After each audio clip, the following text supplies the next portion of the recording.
Step right up and welcome back, people. This is the Goblin King, your ringmaster, welcoming you back to the big top.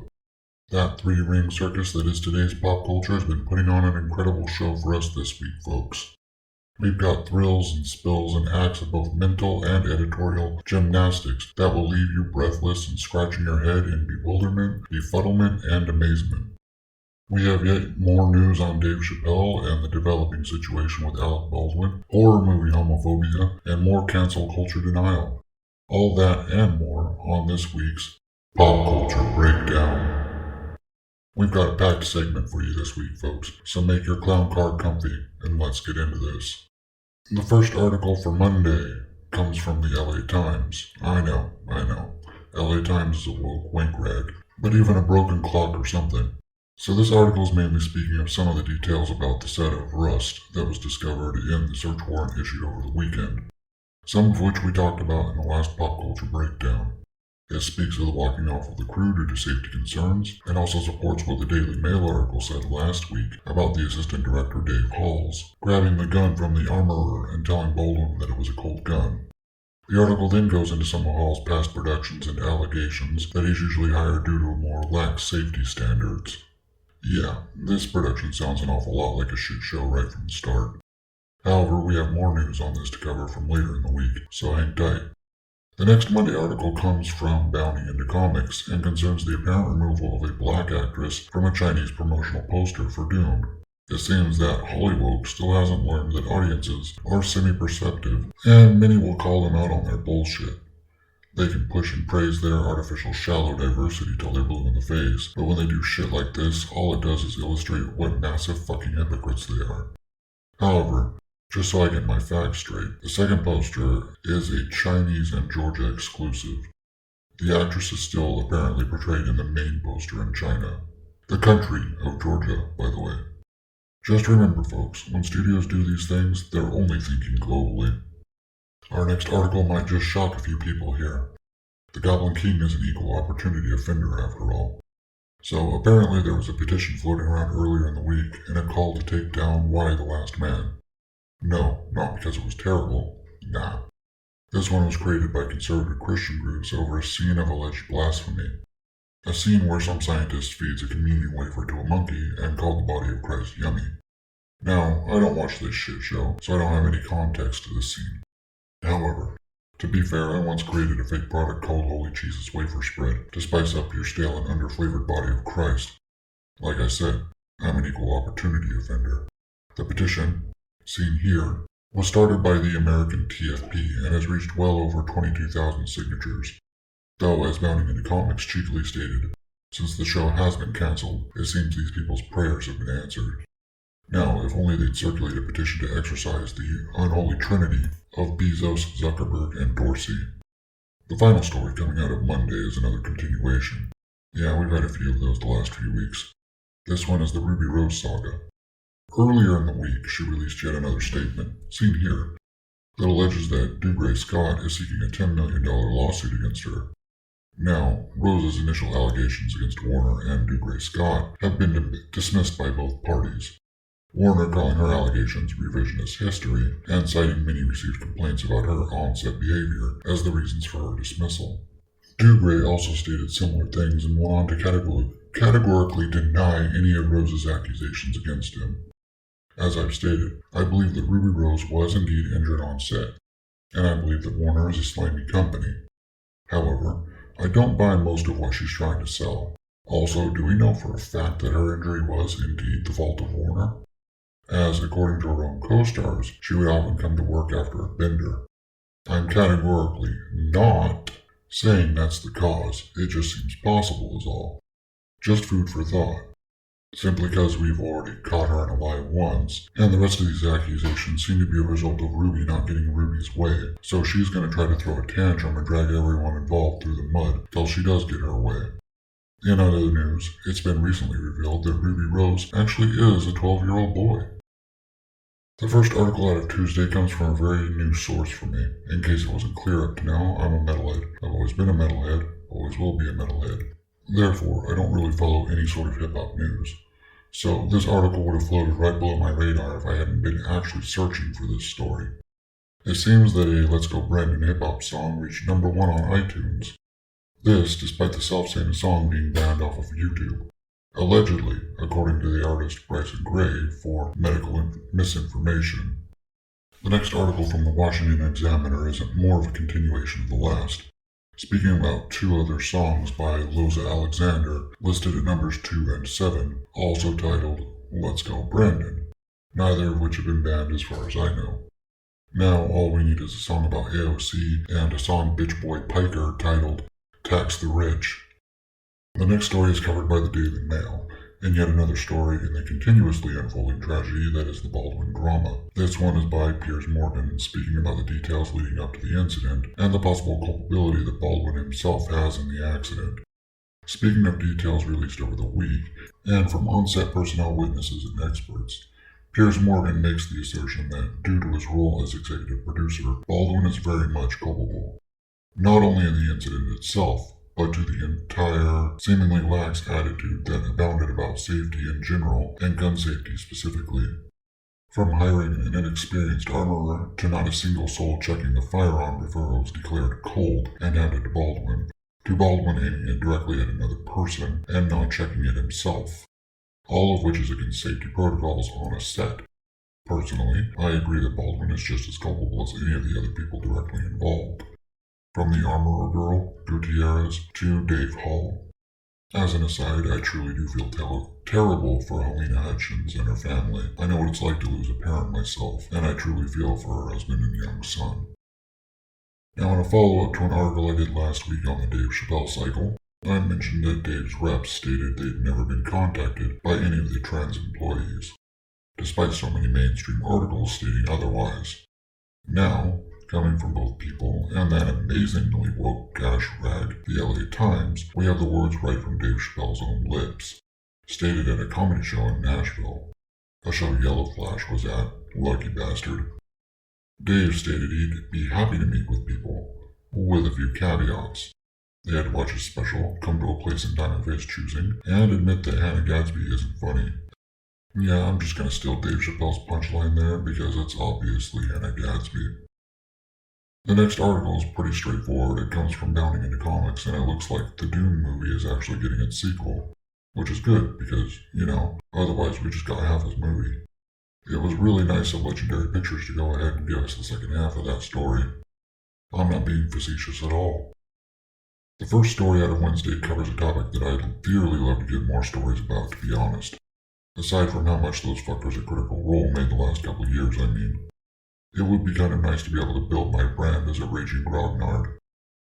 This particular article comes from Bounding into Comics and speaks on the targeted harassment received by Wizard Tower Games over their partnership with the new TSR games.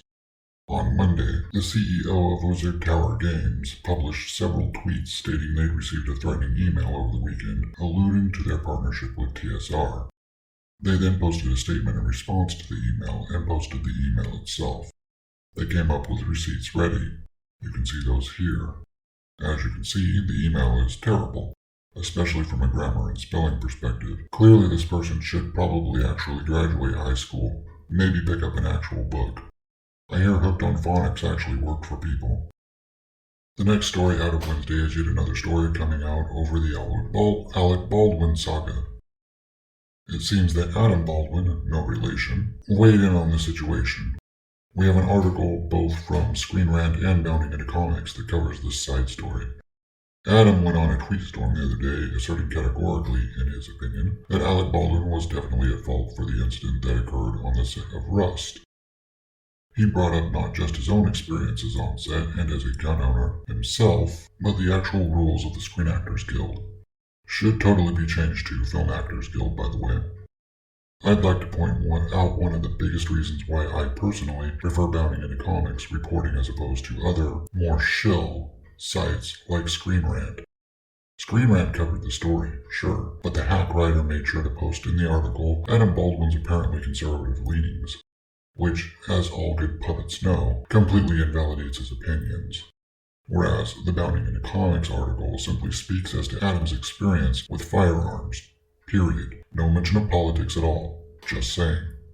Our next article comes from Deadline and gives us more in the unfolding Ruby Rose cycle. According to this article, Warner has officially come down on the side of Dougray in response to Rose's allegations against the veteran actor, stating, "We condemn the comments made by Ruby Rose about Dougray Scott.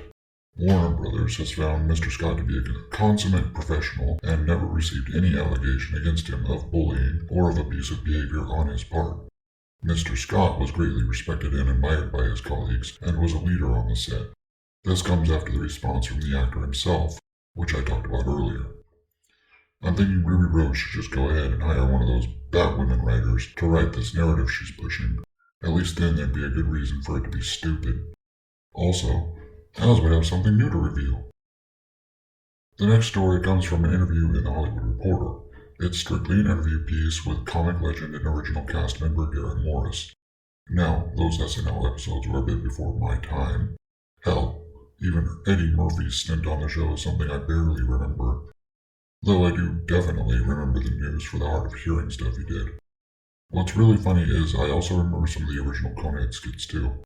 Weird the shit that sticks with you. Anyway, during the interview they got onto the topic of Dave Chappelle.